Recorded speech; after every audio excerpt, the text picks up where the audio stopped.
Bonjour, nous sommes très heureux de recevoir aujourd'hui Aurélia Minebois. Bonjour Aurélia. Bonjour. Alors Aurélia Minebois a un long parcours en télévision. Tu as été productrice et tu as créé ensuite en 2020 les ateliers des petits filous pour intéresser les enfants à la philosophie et les inciter à la réflexion sur différents sujets, on va dire. Alors bonjour Aurélia, merci d'être venue jusqu'ici pour nous consacrer ce moment d'échange. Merci à vous. Et parler de tes activités diverses et toutes très intéressantes. Alors, tu habites depuis peu, depuis combien d'années dans la région ? Eh ben, pas si longtemps que ça va faire à peine 2 ans que je suis là. Ah d'accord, sur Moréac. Moréac, ouais. Ok, donc il y a une quarantaine de kilomètres de Vannes, je crois. Hein. 30. Ah, ou 30, un petit peu moins. Et tu partages encore ton temps entre la Bretagne et Paris ? Oui, parce que j'ai encore des activités professionnelles, par ma structure de production audiovisuelle. J'ai Bien des sûr. clients encore sur Paris, mais je développe aussi sur la région Bretagne. Et puis, c'est surtout que je développe sur toute la France, en fait. Je ne fais pas des tournages que sur Paris ou la Bretagne. Ouais. Là où sont mes clients, je me déplace. Donc, ça peut être dans la France entière, en fait. Alors, pour commencer, je te propose de nous résumer un peu ton parcours, les étapes qui t'ont mené jusqu'à ce que tu fais aujourd'hui. Alors, tu as poussé la porte de l'audiovisuel en 2003, enfin, au début des années 2000, en tout cas. C'est ça. Il y a 20 ans, cette année. Faut pas le dire. Voilà, déjà. Et c'est un voyage qui a commencé justement par la chaîne Voyage, je crois. Alors, une belle porte d'entrée. Tout à fait. En fait, j'ai vraiment commencé mes études de journalisme en 2000 à l'IPJ, l'Institut pratique de journalisme, parce que je suis journaliste à la base, en fait. Bien sûr, oui. Et du coup, j'ai commencé par la presse écrite, notamment la presse écrite régionale. D'accord. Donc, je travaillais pour Sud-Ouest, donc dans le Sud-Ouest, pour Marianne, pour certains magazines régionaux. Et en fait, je me suis vite tournée sur la télévision et l'audiovisuel, en fait, parce que c'est un média que j'aimais beaucoup, l'image. Et donc, du coup, après, j'ai été travailler, en effet, sur la chaîne Voyage. J'ai été sur France 3 Régions, donc je me suis un peu promenée dans toute la France aussi grâce à France 3 Régions. Et par la suite, après, j'ai pas changé de métier, mais j'ai un peu évolué aussi au niveau de ma carrière. J'étais pas que journaliste, je suis passée chef d'édition, rédactrice en chef sur des émissions très spécifiques ou des chaînes de télé. D'accord, voilà. une complémentarité d'expérience en fait. Exactement. Ça c'est intéressant en tout cas. Et ça a dû aussi te permettre de faire des belles rencontres dans ce milieu ? Alors déjà dans le milieu professionnel, oui, j'ai encore des amis, même si on dit que parfois la télé est une famille impitoyable, j'ai quand même des amis dans ce milieu. Quand même, oui. Quand même, j'ai rencontré mon mari dans ce milieu, donc je peux dire que j'ai fait une belle rencontre. Et en revanche, j'ai rencontré beaucoup de belles personnes tout le long de ma carrière, puisque moi, ma spécialité, mais ce que j'aime faire, c'est l'interview. Et j'aime mettre les gens en valeur, en fait. Donc là, je suis un petit peu stress parce que c'est moi aujourd'hui. C'est un peu ce qu'on fait, donc, mais d'habitude, je suis à ta place et je préfère mettre les autres en valeur. Et du coup, j'ai rencontré des gens que je n'aurais peut-être jamais rencontrés si je n'avais pas fait ce métier-là, quoi. Voilà. D'accord. Alors, c'est une activité qui aurait pu mériter toute une interview, oui. Mais là, on n'est pas là pour parler de la télévision. Non. On est là pour parler des petits philosophes, l'activité que tu as développée donc, avec les enfants. Et c'est une idée qui t'est venue suite à une lecture d'un livre de Frédéric Lenoir, je crois. Alors oui, en fait, ça m'est même venu un petit peu avant. J'ai eu ma première fille, elle a 9 ans actuellement, mais quand elle est rentrée à l'école maternelle, je me suis posé plein de questions sur l'éducation, en fait, sur l'école, est-ce qu'elle remplissait suffisamment son rôle, est-ce que je devais la mettre dans une école alternative, dans une école de la République, enfin bon, j'étais vraiment sur un grand questionnement. Comme beaucoup de parents. Voilà, sur la scolarité, surtout avec le premier, on a envie que tout soit parfait, et je trouvais qu'il y avait certaines choses qui manquaient à l'école. Et donc j'ai commencé à bouquiner pas mal de choses là-dessus et je suis tombée sur le livre de Frédéric Lenoir qui s'appelle « Méditer et philosopher avec les enfants ». Et justement, il explique tous les bienfaits de la philosophie dès la dernière année de maternelle, donc dès l'âge de 5 ans.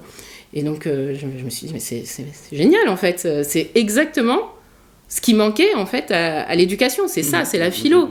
Et à la fin de ce livre, il y avait une formation pour être animateur d'ateliers philosophiques. Une association créée par Frédéric Lenoir qui s'appelle SEV, Savoir-être et vivre ensemble, ça veut dire. Et du coup, je me suis lancée dans cette formation. D'accord. Direct, j'ai fermé le livre, j'ai appelé la formation. Je me suis dit, c'est ça, j'ai compris ce qui manquait et je veux faire ça, en fait, quoi. D'accord. Et j'ai redécouvert la philo grâce à ça. D'accord. Parce que j'avais des profs pendant cette formation super intéressants, des vrais profs de philo d'université, des grands pontes au niveau de la philo avec les enfants et tout ça. Et du coup, ils m'ont redonné le goût de la philosophie. Ouais, ok. Parce que moi, j'en avais fait en terminale, pendant mes études. C'était ma seule année de philosophie, d'ailleurs, où j'avais aimé sans aimer. J'avais un prof qui n'était pas hyper intéressant.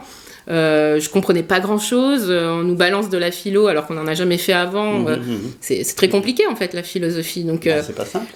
Donc, du coup, j'avais pas accroché sur la philo. Ou du moins, je l'avais peut-être pas bien comprise. Et j'ai redécouvert la philo, donc à 40 ans, et en me disant, mais tellement, quoi. C'est la matière qui fait lien, j'allais dire, entre toutes les autres matières, en fait. Quoi. Exactement. C'est un fil conducteur, quelque part. Voilà. Ouais, quelque chose comme ça.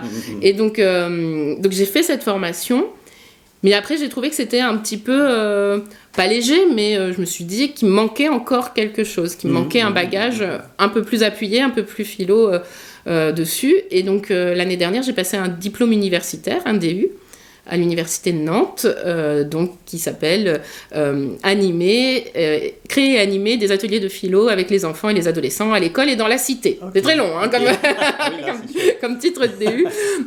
Donc j'ai eu ce diplôme universitaire l'année dernière. J'ai repris mes études 20 ans plus tard, retourner sur les bancs de la fac, écrire un mémoire, écrire des exercices. Enfin bon, bref, c'était un peu compliqué. Là, il y avait une belle motivation. Mais il y avait une super motivation et du coup, j'ai pu vraiment perfectionner les ateliers philo avec les enfants. Et c'est donc après cette formation, tu as commencé à animer des ateliers ? Oui, tout de suite après. Parce que je me suis dit, après la formation SEV, donc en 2020, je me suis dit, il faut vraiment que je me lance, quoi. Parce que sinon, ça fait un peu peur quand même d'aller vers les enfants, d'animer. C'est pas forcément naturel pour tout le monde. Donc, il fallait vraiment que je me lance tout de suite. Et donc, j'ai créé les ateliers des petits filous dès octobre 2020, en fait. D'accord, voilà. Il y a à peine 3 ans. Quoi. Voilà, donc, du coup sur Paris, quand j'étais en région. Ah oui, tu as commencé à Paris ? Parce que j'habitais avant en région parisienne, et donc j'ai commencé là où j'habitais. Et j'ai eu cette chance, j'allais dire, de pouvoir démarrer dans des banlieues pas évidentes, en fait, du 93, et sur des publics qui n'ont pas accès forcément à ce genre d'atelier, où on leur donne pas suffisamment la parole. Et c'est des ateliers qu'on vraiment pris là-bas. Je pense que ça va être encore plus intéressant, encore plus motivant. Ah oui, c'était super, quoi. Moi, j'ai adoré faire mes ateliers là-bas. Et quand je suis venue en Bretagne, j'ai tout déménagé avec moi en me disant, il n'y a pas que les Parisiens qui ont le droit de faire de la philo, les Bretons aussi. Et tu as retrouvé d'autres élèves ici. Et j'ai retrouvé d'autres élèves, d'autres façons de penser aussi. Et c'est top, quoi. D'accord. Et donc, c'est quoi alors exactement la philosophie pour les enfants ? Eh oui, c'est quoi ? C'est une grande question. La différence entre la philosophie pour adultes, la philosophie pour enfants ? Alors, bien évidemment, on ne fait pas de la philo comme en terminale. Voilà. Je ne leur fais pas lire Kant, Hegel et Platon. Non. Surtout avec mes petits de maternelle, bien évidemment. Oui, bien sûr. Non, les ateliers philo pour enfants, c'est surtout apprendre à réfléchir. Alors, on a l'impression que c'est quelque chose d'assez inné, la réflexion, mais non, ça s'apprend en fait. Donc on apprend à réfléchir, on apprend à argumenter, on apprend à s'écouter, et surtout on apprend à ne pas être d'accord. J'allais dire d'accord. Je suis d'accord. Non, on apprend à ne pas être d'accord parce qu'en effet, c'est facile d'avoir des opinions. Mais de ne pas respecter celle de l'autre, c'est encore plus facile. Bien sûr, exactement. Ouais. Et de rester ancré dans ses positions et de se dire c'est moi qui ai raison et puis l'autre a tort et puis pour la peine je vais aller lui mettre un petit peu sur la... Il y a beaucoup d'adultes comme ça. Il y a beaucoup d'adultes comme ça. Et donc plus on commence tôt à apprendre à se respecter les uns les autres, à apprendre à comprendre l'autre, et plus on en fait peut-être des adultes un peu plus responsables, un peu plus ouverts et... Alors après, c'est peut-être très utopiste de penser ça, mais d'arriver sur un monde plus en paix. Oui, exactement. Voilà. C'est plus humain comme pour plus humaniste. Et la notion de petit filou, c'est intéressant, parce qu'à la base, un petit filou, c'est quelqu'un qui est assez espiègle, un peu malin, un peu rusé, comme beaucoup d'enfants d'ailleurs. Donc, Ah bah, c'est des petits filous, hein, tous. Hein. mais c'est surtout ce côté un peu... moi, ce que j'aime bien dans le petit filou, donc bon, bien évidemment, il y a le jeu de mots avec philo, bah oui, puisque c'est pas filou F, c'est PH, bien évidemment. Mais c'est aussi de montrer, on n'a pas besoin d'être forcément... le plus intelligent de la classe, le premier partout. Oui, non, on peut être philosophe aussi en étant un petit peu filou, un peu rebelle, un peu passage en fait. Quoi. C'est exactement ça. Et puis, c'est une autre approche de l'intelligence peut-être aussi, la philosophie. Ouais, ou de se dire que je peux le faire en fait. Oui. J'ai la capacité de réflexion comme toute personne en fait. Et quand, donc tu animes, tu disais, pour des enfants très jeunes à partir de 5 ans. Oui. Qu'est-ce qu'on apprend à 5 ans? Bah, la même chose qu'à 40 ou à 60 en fait. Hein. On apprend... alors après, il y a des thématiques, j'allais dire, universelles et des grandes questions philosophiques qu'on se pose depuis la nuit des temps et dès le plus jeune âge en vrai. J'ai des enfants à 5 ans, ils me disent il y a quoi après la mort? Oui, c'est une grosse question, ça. Ouais. C'est difficile de répondre, mais j'ai les mêmes adultes à 50 ans qui me disent et à votre avis, il y a quoi après la mort? Mais j'en sais rien en fait. J'y suis pas allée, donc je peux pas te dire. Donc on a les mêmes réflexions en fait. C'est vrai. Alors après, bien évidemment, avec leur bagage de 5 années, et non pas de 50 années derrière eux, mais et ils ont leurs références à eux, ils ont leur famille, ils ont leur contexte aussi. Donc, bien évidemment, on n'est pas sur les mêmes exemples, mais on est sur les mêmes questionnements. Ah ouais, c'est ça qui est intéressant. Et on s'est rendu compte, en vrai, que des enfants, à partir du moment où ils acquièrent le langage, la parole, la réflexion, l'écrit, ils... réfléchissent, quoi. Puis c'est toujours intéressant, les questions des enfants. C'est eux les premiers philosophes. Hein. Mais c'est sûr. Et des fois, ça déstabilise, on ne sait pas trop quoi leur dire. Bah oui. Bah maman, pourquoi t'as fait des enfants? Ah, je ne sais pas. Donc vous voyez, c'est toutes ces questions, j'allais dire, existentielles et universelles qu'ont les enfants... dès le plus jeune âge en fait. Et donc pourquoi ne pas répondre à ces enfants? Bien sûr, et pourquoi ne pas les faire réfléchir dès le moment où ils posent la question? C'est facile pour les parents, pour les adultes de botter en touche à chaque fois, dire ah non mais t'es trop petit, on t'expliquera quand tu seras plus grand, etc. Mais non, pourquoi les laisser avec leur questionnement quoi, en fait. Exactement. Quand un enfant pose une question, je pense amène une réponse. Bon, après, on n'a pas forcément la réponse, hein, après, on n'a pas toujours, mais au moins on l'aide à réfléchir dessus. C'est pas toujours facile à expliquer, facilement. Quoi. Donc, alors, tu as on disait tout à l'heure, différentes classes, différents âges pour tes classes. Quoi. Oui. Et tu proposes aussi des ateliers thématiques. Alors, il y a les philoludiques, j'ai noté, philothéâtre, journaliste et décryptage de l'information, ça c'est super intéressant. L'écriture de petites nouvelles et de scénarios aussi, alors... Ça se déroule comment, ces ateliers? Alors, en fait, donc, les ateliers des petits filous, moi, ce que j'aime aussi, c'est le journal... J'ai mes 2 casquettes, hein, en tant que journaliste aussi. J'aime l'écrit, j'aime transmettre des informations aux autres. Et je me suis rendu compte, en faisant les ateliers philo, qu'il y avait beaucoup d'a priori et de préjugés, même chez les enfants assez jeunes, et surtout d'incompréhension de l'information. Donc ils vont déformer beaucoup de choses qu'ils entendent chez eux, à la télé, peu importe, mais il y a beaucoup d'incompréhension. Et donc je me suis dit à un moment, ce qui pourrait être intéressant, c'est de coupler un peu toutes mes casquettes. Et moi, en tant que journaliste, j'aime proposer aussi des ateliers de décryptage de l'information et des fameuses fake news. Oui. Alors après, c'est des ateliers qui sont tout récents, hein, donc ça fait pas longtemps que je fais ça. Donc en effet, il faut que ça prenne un peu plus dans les écoles. Puis il faut que les écoles me connaissent aussi. Hein, c'est pas, ça peut marcher dans les deux sens. Hein. Et donc du coup, de temps en temps, dans mes ateliers philo avec les plus grands, on dérive parfois sur l'atelier un peu décryptage de l'info, fake news, ne pas se faire avoir par tout ce qu'on peut entendre et tout ce qu'on voit à la télé ou sur le web. Et du coup, ça amène à d'autres réflexions, mais tout est lié en fait. Oui, tout à fait. Ouais. À partir du moment où on acquiert une certaine autonomie dans sa réflexion et dans sa façon de penser, on ne suit plus comme un mouton ce qu'on voit, c'est en ça. fait. Voilà, il y a une ouverture d'esprit qui se passe. Quoi. Donc voilà, après, c'est des ateliers qui sont cadrés en fonction de certaines règles d'atelier, mais c'est des ateliers complémentaires, en fait. D'accord, ok. Voilà. Et dans ces ateliers, les enfants échangent bien sûr avec toi, mais échangent entre eux aussi? Complètement. Ouais. Par exemple, un atelier philo, voilà. Je pense que ceux qui seraient le mieux placés pour en parler, c'est les enfants eux-mêmes, quoi, et ou les instituts qui sont là. Mais en fait, l'atelier philo peut se dérouler de différentes façons. Donc, c'est pour ça que je dis philo ludique, c'est parce que dedans, j'aime mettre un peu de jeu quand même. Il y a la règle du jeu. Voilà, c'est quelque chose qui me tient à cœur. Et en fait, l'atelier philo, c'est un moment d'échange autour d'une thématique. Donc, ils sont tous en rond. On est dans un cercle de discussion et on va échanger nos points de vue. On n'est pas dans un débat. Je cherche pas à convaincre l'autre. Je viens pas battre l'autre sur son terrain. Je cherche pas à le convaincre.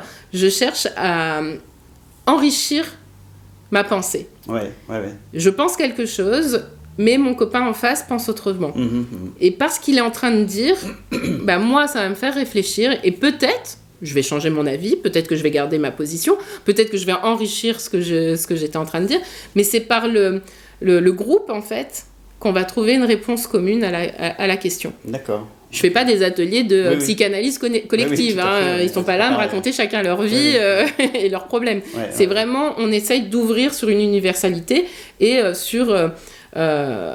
on n'est plus dans l'entre-soi, quoi. Bien sûr, on est sur une ouverture aux autres, quoi. Est-ce que les enfants, ils ne sont pas aussi imprégnés par ce qu'ils entendent dire leurs parents ou les informations? Complètement. Mais qui ne l'est pas, en fait. Non, mais pas que les enfants, mais je veux dire, bien évidemment, ils ont forcément un background personnel, donc que ce soit familial, les copains, la télé, peu importe, quoi, ce qu'ils entendent dans la rue et qu'ils comprennent plus ou moins.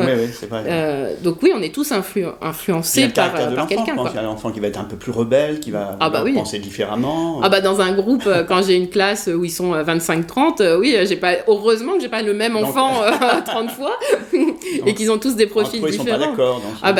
Ça discute, ça échange. Moi, je me dis qu'un atelier est réussi quand j'ai des enfants qui disent « Non, mais moi, je ne suis pas d'accord avec un tel parce que je pense ça. » Et je me dis « Là, ils ont compris. » Parce que parfois, dans les débuts d'atelier, quand ils en ont jamais fait, c'est déjà difficile d'attendre son tour pour prendre la parole, de pas couper la parole de l'autre, de pas dire non mais toi ce que tu es en train de dire ça me plaît pas, c'est nul.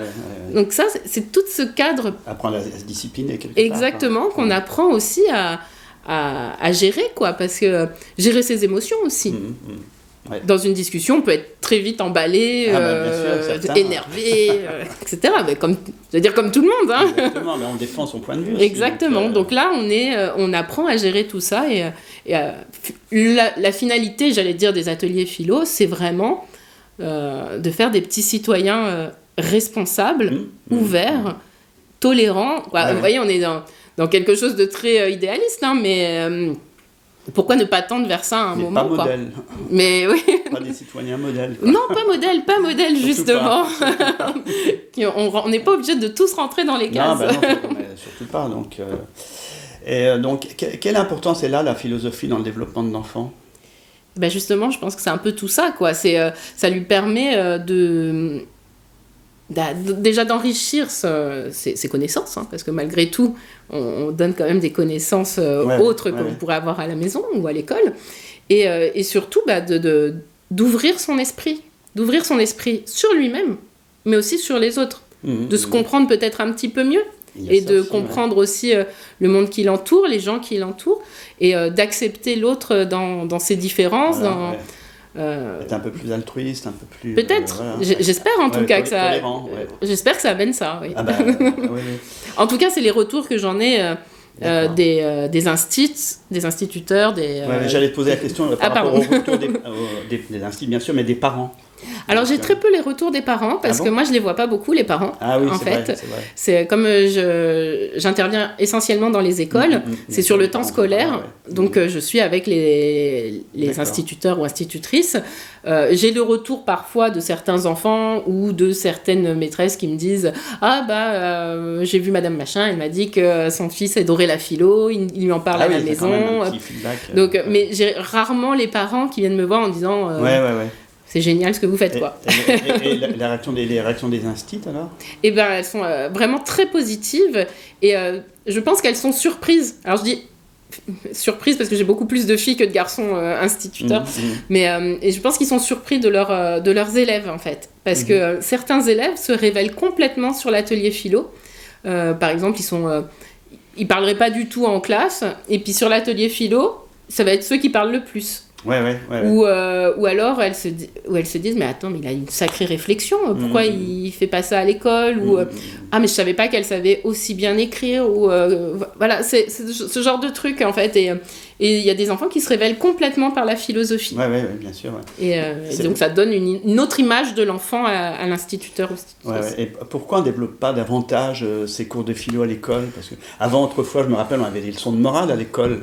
Mais là, c'est l'inverse, on devrait développer la réflexion, quoi. Alors, c'est une grande question que je n'ai pas la réponse. Non, je me doute bien, mais est-ce que c'est une volonté d'empêcher ça pour que les enfants réfléchissent par eux-mêmes ? Alors, je serais bien incapable de répondre à cette question. Moi, la seule chose que je peux vous dire, c'est que ça se développe de plus en plus. Il y a une chaire à l'UNESCO qui a été créée en 2016 par Edwige Chirouté, donc, qui est professeur de philosophie et qui milite pour la philo avec les enfants, beaucoup d'autres professeurs autour. Et je crois que ça va arriver de plus en plus, en fait. J'ai cette espérance que ça arrive de plus en plus. Maintenant, comme je dis, la chaire de l'UNESCO, c'est que depuis 2016. Donc, il y a encore un chemin à faire, quoi. Mais pourquoi on ne met pas plus de philo ? Alors peut-être parce qu'à un moment, on s'est dit que la philo, c'était quelque chose de compliqué. Et que c'est un peu une chasse gardée, la philo. C'est que en terminale. Et puis c'est très élitiste, la philosophie. Vous faites un sondage dans la rue. Oui, tout à fait, quand vous demandez à quelqu'un qu'est-ce que vous pensez de la philo à l'école, il vous dit tout de suite j'ai pas aimé, j'ai rien compris, j'étais nul. Voilà, il n'y a jamais personne qui vous dit je suis devenu philosophe. Donc il y a peut-être aussi cet élitisme de la philosophie qu'il va falloir casser un petit peu, quoi. C'est rendre un peu plus populaire quelque part. Exactement. Et après il y a eu aussi je pense 2 courants de professeurs de philosophie où certains professeurs de philo ne voulaient pas du tout admettre qu'un enfant de 5 ans, 8 ans était capable de réfléchir. Oui, et ils estimaient que pourquoi on n'en fait qu'en terminale, parce qu'on est à l'âge de 16-17 ans, qu'on commence à avoir des capacités réflexives, qu'on peut dire des choses intelligentes, mais que quand on est petit, finalement, c'est pas très intéressant. Non, c'est sûr. Donc, et puis heureusement, il y a eu d'autres professeurs de philo qui se sont posé la question inverse, quoi. On se dit, mais justement, la philosophie est une matière compliquée. Pourquoi l'apprendre qu'en terminale ? Imaginez-vous, vous apprenez les mathématiques. On apprend quand même les maths dès la première année de maternelle à compter. Le calcul, quoi. Voilà. Et puis au fur et à mesure, on monte dans la difficulté. Imaginez-vous en terminale, vous n'avez jamais fait de mathématiques et on vous dit à l'année de terminale, tu vas apprendre à compter, à calculer, à faire les divisions, les fractions, les machins, et puis tu feras un peu de géométrie, puis tu feras de tout. Et puis au bac, tu auras une note, et puis c'est ça qui va définir si tu es bon ou pas en maths. Ah ouais, ça va devenir dur. Hein. Ça, c'est pas Donc, simple. peut-être prendre le problème à l'envers et de se dire en effet, comme c'est une matière très compliquée, la philo, plus on l'apprend tôt, bien sûr. Et plus on peut monter après en grade, j'allais dire, et puis arriver en terminale avec des vraies notions. Surtout que les enfants sont ouverts, comme tu le disais tout à l'heure, ils ont une ouverture d'esprit complètement exceptionnelle donc, par rapport à beaucoup d'adultes. Donc, un peu plus, on va dire certains. Je ne vais pas le dire. Alors que tu dis que si la philosophie était davantage enseignée à l'école, on pourrait changer le monde en une génération. Alors ça, c'est peut-être mon côté un petit peu ambitieux. Je sais pas. Mais ça pourrait faire évoluer les choses. Je pense que ça pourrait faire évoluer certaines mentalités, en effet. Et surtout l'acceptation. L'acceptation de l'autre, la tolérance. On voit bien en ce moment... entre le racisme, j'allais dire les pseudo-guerres de religion qu'on subit, je suis contre les migrants parce que je ne comprends pas, ils viennent me voler mon travail. Enfin bon, vous voyez, il y a plein de choses quand même qui est très anxiogène en ce moment. Puis je n'allais pas dire qu'en ce moment, depuis la nuit des temps. Oui, mais donc, en ce moment particulièrement, on va dire. Donc c'est quand même important d'ouvrir son monde aux autres, en fait. Je ne suis pas tout seul à vivre sur Terre. Je vis avec le monde, en fait. Et quand je parle des autres, c'est pas que les humains. C'est aussi les animaux, c'est aussi la nature, c'est aussi tout ce qui est du vivant sur Terre, quoi. Tout à fait, Voilà. Lors de tes ateliers, enfin de certains ateliers du moins, tu abordes certains sujets, on va dire, assez sensibles avec les enfants. Par rapport à l'actualité, donc l'actualité actuellement, elle n'est pas très, très, très facile en fait pour les enfants. Il y a les guerres, il y a le racisme, mais il y a aussi tout ce qui est maladie et la mort. Donc, comment tu abordes ces sujets-là avec les enfants ? Alors c'est une bonne question parce qu'en fait, c'est des sujets qui ne sont pas du tout tabous avec les enfants. Je pense que par exemple, le sujet de la mort, c'est un sujet qui est très tabou au niveau des adultes en fait, parce qu'on a tout un passif lié à la mort, et puis on a toute une représentation, puis on a aussi notre propre conviction religieuse ou non. Donc forcément on a tous nos a priori sur la mort, et on voit bien comment ça fait mal quand on perd quelqu'un, donc forcément on n'a pas envie de ça pour nos enfants. Mais les enfants sont pas vraiment dans ce questionnement-là tout de suite, quoi. Voilà. Et quand on cherche des questions philosophiques avec les enfants, la première qui revient, c'est la mort. Ils veulent parler de la mort. Ça les intéresse. Ça les intéresse de savoir ce qu'il y a derrière. C'est ça surtout. Ça les intéresse de savoir, du coup, dans ma religion, on me dit que si je le fais pas, est-ce que je vais vraiment aller en enfer, par exemple.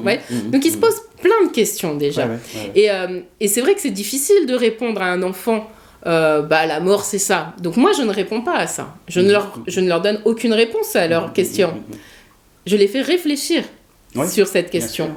Donc, par rapport à ce qu'ils vont entendre des uns des autres, tout le monde n'a pas la même religion, par exemple, dans une classe. Te le dire, Donc, forcément, il y en a un qui vont dire « Ah bah oui, mais moi, dans ma religion, ça se passe comme si. Ah bah non, parce que moi, c'est pas vrai, on m'a dit que ça, et puis moi, on m'a dit ça, et puis moi, on m'a dit ça. » Et ça fait enrichir la discussion et le questionnement qu'on peut avoir dessus. Moi, j'ai aucune réponse à leur fournir. C'est personnel. La question de la religion, de la mort, c'est très lié à la religion, en vrai. Donc, c'est très personnel. Je suis pas là en train de leur dire « Ah bah oui, tu vas finir en enfer, tu vas finir au paradis, si tu fais attention à ci, à ça. » Non, c'est pas ça, en vrai. Donc, et puis moi, je n'ai aucune légitimité, je ne suis pas allée de l'autre côté, je ne peux pas savoir ce qui s'est passé. Donc, il y a des questionnements comme la mort, comme même l'amour, parce qu'on parle souvent de l'amour. Mais l'amour, bien sûr. L'amour, ça les questionne beaucoup, parce que pour eux, quand on parle d'amour, c'est juste la relation amoureuse. Mais on se rend compte que l'amour, c'est pas que la relation amoureuse. Heureusement. Heureusement, oui, bien sûr. Mais du coup, on va définir c'est quoi l'amour. Est-ce qu'on peut avoir plusieurs sortes d'amour ? Il y a l'amour des parents, l'amour de la famille, l'amour de l'amoureux, l'amour des copains, l'amour de la nourriture, l'amour des animaux. Vous voyez, il y a beaucoup de sortes d'amour différentes. Et quand ils prennent conscience des choses, peut-être que ça les angoisse un peu moins. Peut-être que ça... Ils ont une certaine réponse, ils se font leur propre réponse, et du coup, ça va mieux. Parce que quand on laisse un enfant avec tous ces questionnements. Dans l'incertitude. Dans l'incertitude des choses. Par exemple, si votre enfant a perdu, je sais pas, un grand-parent, et que vous lui dites pas, il va vivre avec une sorte de déséquilibre quand même. On va lui dire, oui, mais tu sais, mamie, non. Il faut pouvoir dire aux enfants la vérité, en fait. C'est ce que j'allais dire. Il faut être franc. Il faut être franc, et ils sont capables de tout entendre. Alors après, il y a des façons de le dire. On va pas dire à un enfant de 5 ans, ta grand-mère est morte et puis point barre, quoi.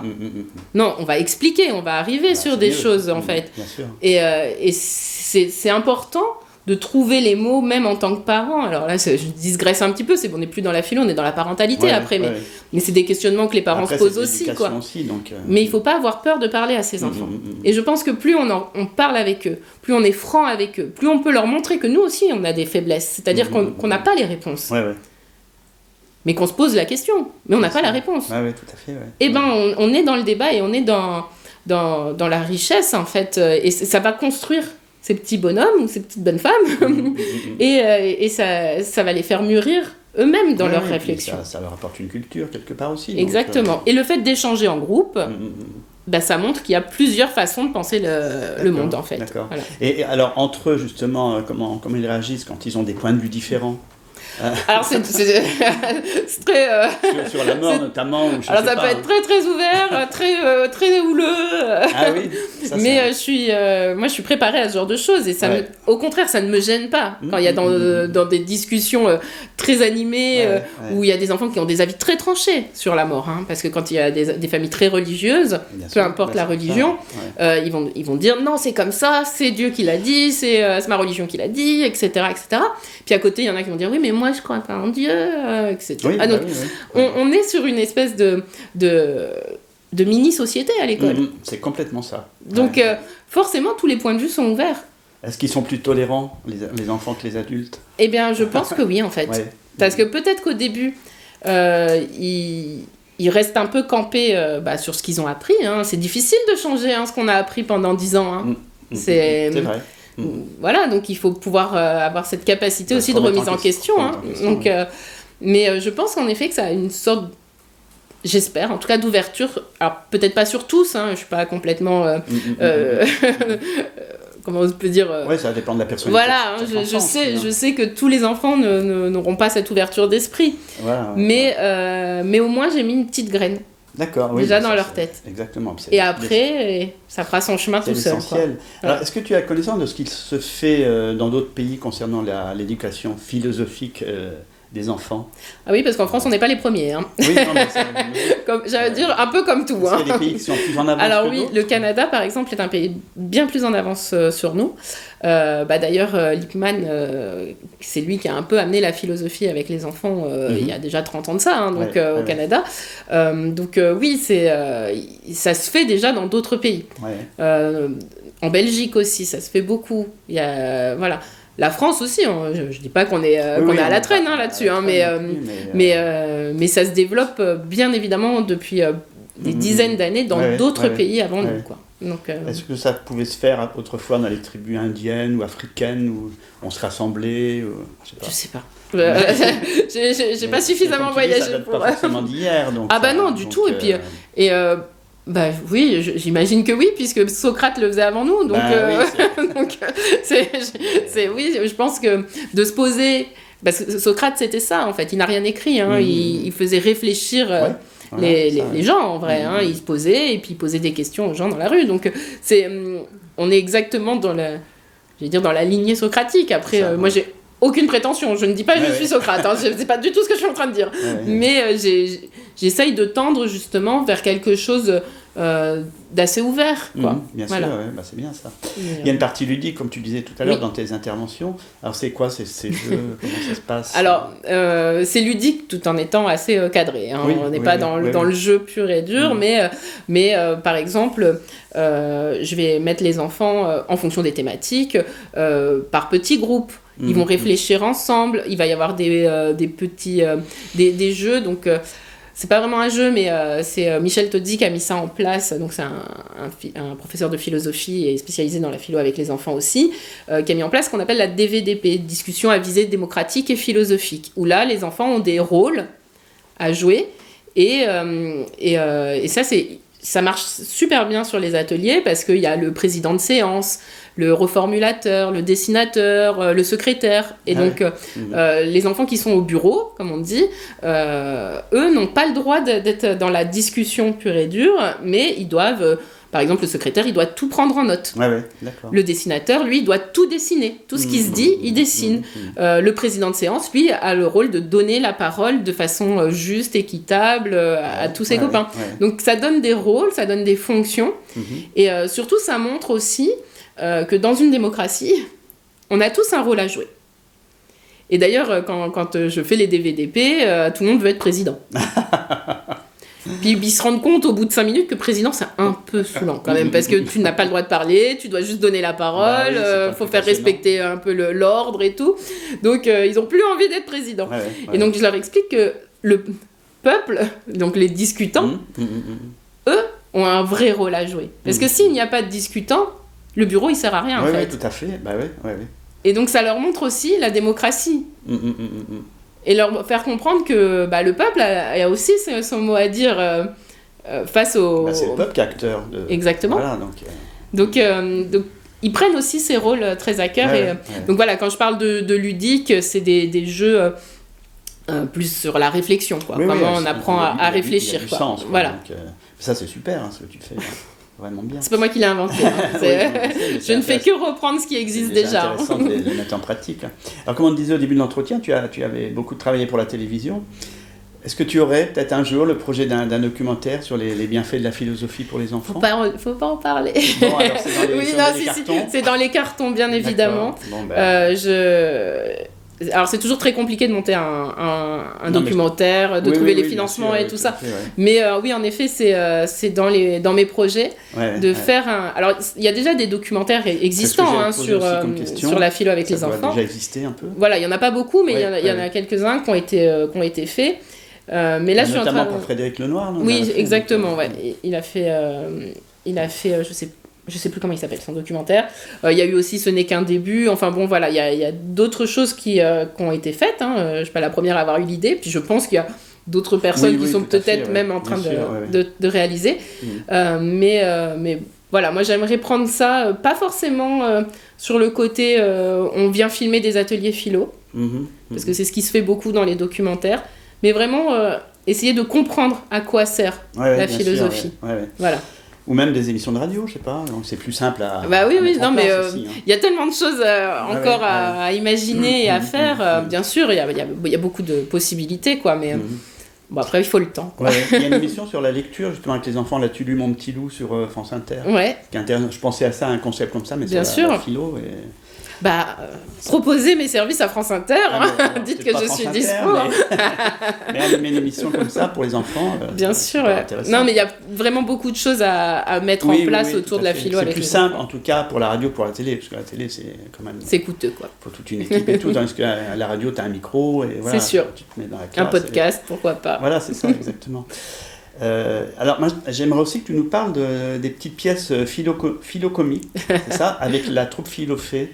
Ah, les Philofées. Mais c'est mes petites princesses, ça, j'aime bien. En fait, j'ai monté un atelier philo-théâtre. C'est complètement à part de l'atelier que je peux faire à l'école ou dans les bibliothèques ou dans les librairies ou ce genre de choses, dans n'importe quel tiers-lieu, finalement, qui pourrait accueillir du public enfant ou ado. Et en fait, j'ai voulu monter un atelier philo-théâtre parce que déjà, moi, j'ai fait pas mal de théâtre aussi plus jeune. C'est quelque chose que j'aime beaucoup. Et je me suis rendu compte aussi que par le théâtre, on pouvait exprimer, bien évidemment, beaucoup de notions et faire réfléchir les autres. Voilà. Et donc, j'ai lancé cet atelier philo-théâtre à Montréal cette année. Et j'ai 10 petites pépettes qui ont répondu présentes, en fait. Donc, comme je n'ai que des filles, les garçons n'ont pas eu le courage, je pense, d'arriver jusqu'au Philofée, jusqu'au théâtre.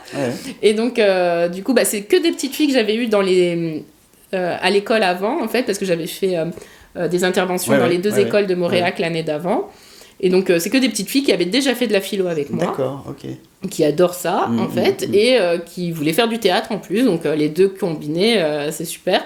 Et donc, j'ai que des petites entre 9 ans et... CM1, CM2, non ? Oui, c'est ça, entre 9 ans et 11 ans. Et on a fait notre première représentation au mois de janvier, qui s'est très bien passée. Donc, c'était des pièces d'adultes. C'est pas des pièces pour enfants, c'est des pièces pour adultes qu'elles jouent. Alors, avec des textes parfois que je remanie un petit peu par rapport à certains gros mots ou langage ou ce genre de choses, mais qui ont fait réfléchir... qui font réfléchir, en fait. C'est sur des thématiques, l'amour, l'argent, les responsabilités, etc. Donc, c'est... Ah, ça doit être super. C'est hyper sympa. Et au mois de juin, normalement, on devrait faire une autre représentation avec d'autres... tu nous le diras, on en parlera. Oui. Et puis, avec plaisir. Voilà, on communiquera sur ça. Et les Philophées, parce qu'il n'y a que des filles, et elles ont trouvé un peu leur nom de groupe c'est aussi. Joli comme nom, Elles sont mignonnes en plus. Quels sont tes projets ou tes interventions à venir là, pour cette année ? Alors depuis que je suis arrivée en Bretagne, j'ai eu quand même la chance d'être dans quelques écoles bretonnes et dans des quartiers très différents et dans des lieux très différents. Donc j'ai fait les 2 écoles de Moréac, privée et publique. J'ai fait l'école de Le Sourne, Saint-Julien. Là, je suis actuellement à l'école de Vannes, Françoise d'Amboise, dans le quartier de Ménimur. Là, on finit bientôt les ateliers parce que je fais des sessions de 10 ateliers. Ah oui, en fait. c'est ça, d'accord. Et donc, on finit bientôt. Et là, je suis dans une autre école à Remingol. Donc, une toute petite école de village où il y a moins de 50 élèves. Donc, à chaque fois, je suis dans des ambiances différentes avec des enfants qui ont des parcours de vie très différents. Donc, à chaque fois, moi, ça ne fait que m'enrichir en même temps. Bien sûr, ouais. Et j'arrive dans des milieux qui n'ont pas accès à la philo, en fait. Donc, donc ça, c'est chouette, quoi. Tu enrichis, quoi, quelque chose. J'espère, en tout cas, planter mes petites graines, comme je dis. Tu ouvres les yeux ou les esprits, en tout cas. De certains, pas tous. Oui, bien sûr, oui, de certains, mais bon. Alors, on peut aussi te rencontrer sur certains événements. Nous, on t'avait rencontré sur le festival de la petite graine de Précilly-Albert. Tu as des événements prévus ? Alors, pour l'instant, pas là, tout de suite, mais sur les événements, non, pas vraiment. Je donnais des ateliers philo à la librairie de Pontivy, rendez-vous n'importe où, mais ils ont eu un grave incendie il n'y a pas longtemps. Donc voilà, mais je pense qu'on va renouveler quand ils auront leur nouveau lieu. Normalement, je devrais commencer des ateliers philo aussi à Vannes, à la médiathèque de Vannes. Oui, ce que tu disais tout à l'heure. Voilà, et après, les événements sont à créer aussi. Pour l'instant, j'ai des cafés philo aussi pour adultes. Ah oui. Oui, aussi. J'ai démarré à Montréal le premier croissant philo. D'accord. Je dis croissant parce que c'était le matin. Oui. Alors, donc on a démarré ce premier croissant philo au mois de février à Montréal, qui normalement devrait être renouvelé pour les adultes, les ados et les adultes. Voilà. Sur des thématiques. Sur des thématiques. Là, par exemple, c'était le début d'année, donc on s'était dit sur les résolutions. Ouais. Voilà. Et puis au fur et à mesure, on verra. Et on va tenter aussi l'apéro philo pour toucher un peu plus de monde. C'est bien ça. Donc ça, c'est tous les combien, ces ateliers pour adultes ? Alors pour l'instant, il n'y a pas de récurrence fixe comme ça, mais on espère au moins tous les 2 mois, quoi. Ouais. Voilà. C'est bien ça. Donc je reviens aux enfants. Oui, parce que je fais des petites digressions, mais les adultes aussi ont le droit de réfléchir. C'est exactement ça. Ils en ont les capacités. Bien sûr, heureusement. Enfin, pas tous, mais il y en a qui les ont. Alors comment vois-tu l'école du futur ? Qu'est-ce que tu penses des écoles alternatives qui existent déjà ? Comment je vois l'école du futur ? C'est une question difficile. Oui, c'est difficile, mais on peut essayer d'y répondre. Est-ce qu'on peut imaginer plus de philo, plus de réflexion moi, j'aimerais ça. J'aimerais qu'ils aient au moins une fois par semaine, ça serait un minimum, 1 heure de philo de réflexion, en fait. Puis 1 heure où ils peuvent s'exprimer, où on les écoute. Parce qu'à l'école, on n'a pas le temps, en vrai. Alors, je dis pas, certaines maîtresses arrivent à le faire, certains profs arrivent aussi à prendre du temps, à prendre des moments dans la semaine pour faire des sortes de mini-débats ou ce genre de choses, un peu sur les cours de MC, donc d'éducation morale et civique, justement, c'est sur ces heures-là. Mais c'est pas de la philo non plus, donc, et puis c'est pas pareil, quoi. J'aimerais qu'il y ait dans toutes les écoles de France et du monde, on va par là, mais au moins dans toutes les écoles de France, un atelier philo par semaine, pour chaque classe dès la dernière année de maternelle. Ça serait un vœu pieux, mais bon, après, qu'est-ce qu'on pourrait imaginer sur une école du futur ? Peut-être plus d'inclusion, de tolérance et de façons de faire différentes. Sur les écoles alternatives, il y a plusieurs façons de penser l'école, peut-être s'inspirer de tout ce qui se fait un peu partout et faire un mélange, parce que toutes les écoles ne se valent pas, toutes les écoles alternatives ne sont pas... Alors la philosophie avec les enfants, ça apporte aux enfants, poussent leur réflexion. Mais à toi, qu'est-ce que ça t'apporte de philosopher avec les enfants? Ouais, moi, ça me fait réfléchir. C'est déjà pas mal. Hein. Je prends pas souvent le temps de réfléchir sans eux. Hein. Ça, c'est bien. Ouais. Non, mais moi, ça m'a apporté beaucoup de sérénité, en fait. Je sens que je suis quelqu'un de plus posé depuis que je fais de la philo. Ouais. Donc, est-ce que c'est parce que je fais de la philo et parce que, du coup, je prends le temps de réfléchir sur qui je suis, où je veux aller et comment je m'inclus dans ce monde? Ou est-ce que c'est vraiment par les enfants? Parce que moi, j'adore travailler avec un public enfant.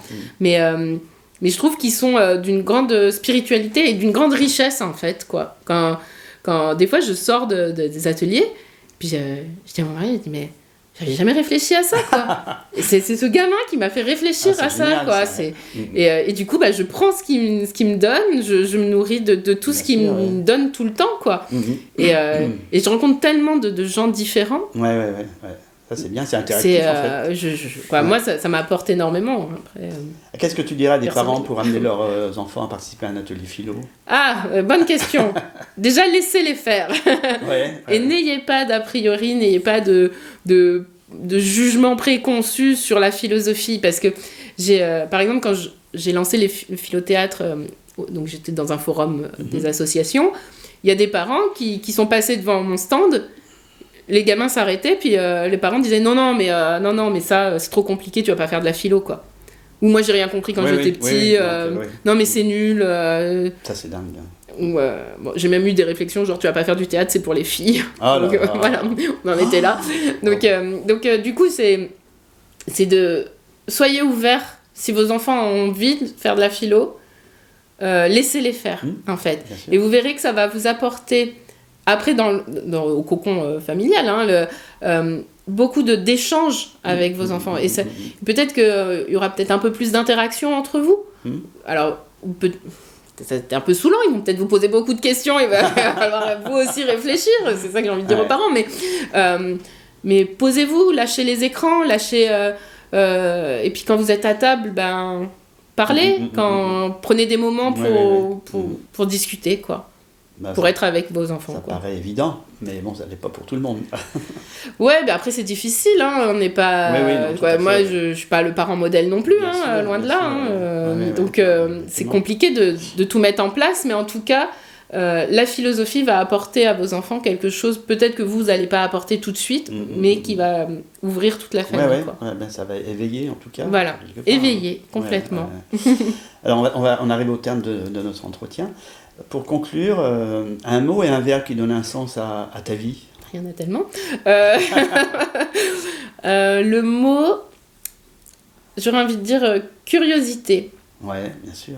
Alors, pourquoi ? Parce qu'on m'a souvent dit que la curiosité est un vilain défaut. Et d'ailleurs... moi je l'ai toujours pris comme ça en fait, en me disant que j'étais trop curieuse. Et alors j'entends curiosité pas dans le sens je m'en fiche de savoir ce que fait mon voisin chez lui, c'est pas ça. Mais curiosité dans le sens ouverture sur les autres. Voilà, quoi. Exactement. Et pourquoi j'ai voulu être journaliste aussi, c'est parce qu'on me disait que les journalistes étaient des gens curieux. Voilà. Et donc je me disais alors finalement c'est pas forcément un défaut la curiosité. Donc c'est voilà, donc c'est s'ouvrir aux autres, la curiosité quoi. Et le verbe, je dirais choisir. Choisir, pourquoi ? Parce que dans la vie, quand on n'a pas le choix, alors déjà on peut être très malheureux, et je trouve que ça nous prive d'une certaine liberté. D'avoir le choix dans la vie, c'est être finalement assez libre, en fait. Donc je dirais choisir. C'est un joli mot et un joli verbe en même temps, donc ils vont bien ensemble en plus. Donc, voilà. Alors notre association s'appelle Imagine un monde plus humain. C'est quoi pour toi un monde plus humain ? Ou ce serait quoi ? Alors moi je trouve qu'on est déjà dans un monde humain en fait, très humain. Parce que l'humain, déjà il faudrait savoir le définir. C'est quoi un humain ? Et l'humain, je pense qu'il a des sacrés défauts, des belles qualités. Et je pense qu'on est dans un monde très humain en ce moment, c'est-à-dire... qui englobe tout ce qui fait de l'être humain, avec toutes ses qualités et tous ses défauts. Moi, je parlerais plutôt d'humanisme. Qu'est-ce que c'est d'aller vers un monde plus humaniste ? Voilà. Et là, on manque vraiment d'humanisme entre nous, quoi. Donc, qu'est-ce qu'il faudrait faire pour que les gens soient plus... aient plus envie d'être tolérant, d'être ouvert, d'être compréhensif. J'ai envie de dire, faites de la philo, quoi. Oui, voilà, c'est une belle conclusion. Donc, que tout le monde s'intéresse à la philosophie et surtout essaye de pousser leurs enfants à réfléchir. Et peut-être que dans une génération, on arrivera à changer les mentalités. Bien sûr. Écoute, merci beaucoup Aurélia pour ce joli moment passé avec toi. Merci Alain. Je rappelle ton site qui s'appelle les ateliers des petits filous, lesateliers-des-petits-filous.com. On le mettra sous la vidéo. Et puis si la discussion, la conversation vous a plu, mettez un petit pouce pour liker la vidéo. Et ça nous fera très plaisir. Et merci de nous avoir écoutés. Merci à tous. Prochaine fois.